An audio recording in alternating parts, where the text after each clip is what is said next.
mukha yung kanyang nakita ngayong araw na to. I mean, ngayong gabi na to. Tuwan-tuwa sila. Mahigit isang oras na po silang sumasayaw dyan.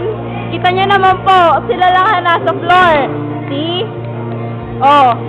Diba? Sila lang yung nasa floor. Silang dalawa lang yun. Solo-solo nila.